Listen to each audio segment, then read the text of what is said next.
Hello, dear students. Let us go further in the story. They remain what? What we world culture got there. They remain the richest royal collection ever found and have become part of the Pharaoh's legend.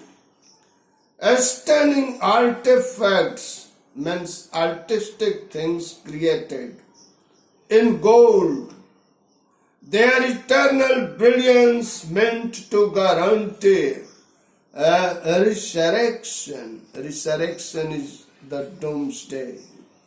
Means when it is said that all the dead and buried in the graves will be alive again. Resurrection caused a sensation at the time of the discovery and still get the most attention. But that was also buried with everyday things I would want in the afterlife. Before afterlife, board games, a bronze razor, linen undergarments, cases of food and wine. So all these things show that they firmly believed in the afterlife. And they thought that in that life you would need all these things. So these things were also buried. And these pharaohs loved gold very much. And so all these things made of gold were buried. After months of carefully recording the pharaoh's funerary treasures, so much was buried that it took months in recording the treasures that were buried in the funeral of King Tut. So, after months of carefully recording the pharaoh's funerary treasures, Carter began investigating his 3 nested coffins. Nested coffins means coffins within coffins, nested coffins.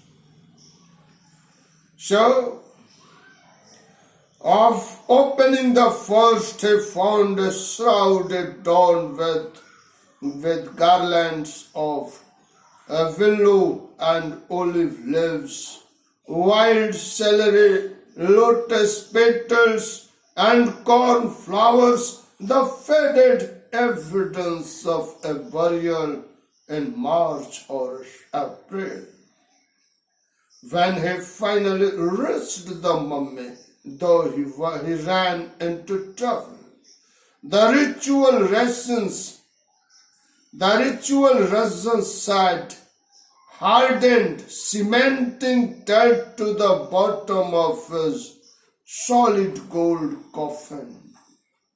Now what happened that the resins that were spread there, poured there at the time of the burial, that had dried up and hardened in such a way that it had practically cemented that dead body of the pharaoh with the golden coffin, solid golden coffin, the coffin made of solid gold. Now,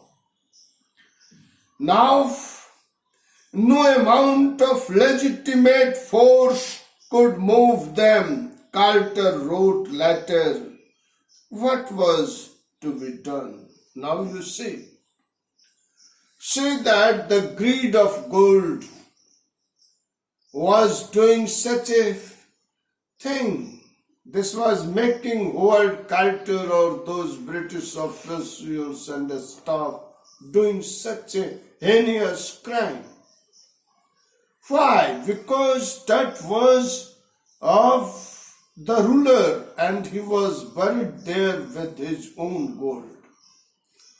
Moreover, he was a pharaoh, and pharaohs were worshipped uh, uh, as a kind of deity, a demigod on the earth by the people of the Egyptian civilization of those days.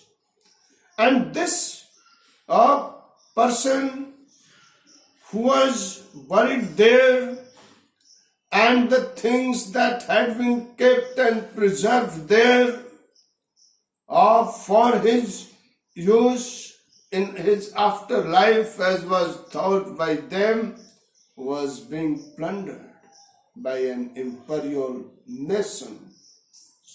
So he understood that cutting the limbs of Tut in order to procure that gold means Tut's mummy, Tut's dead body, in order to procure that gold was not legitimate, was not legal from the ethical viewpoint. He understood, but he did it. And so he says, Carter wrote, what was to be done? The sun can beat down like a hammer this far south in Egypt.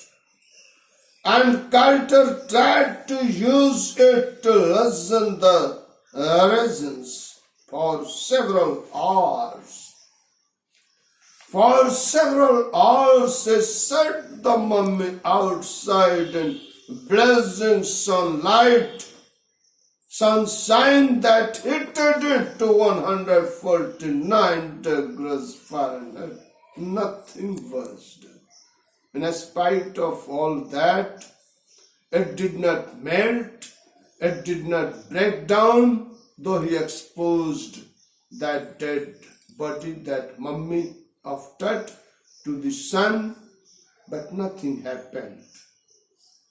Then he reported with scientific detachment that the consolidated material had to be chiseled away from beneath the limbs and trunk before it was possible to raise the king's remains.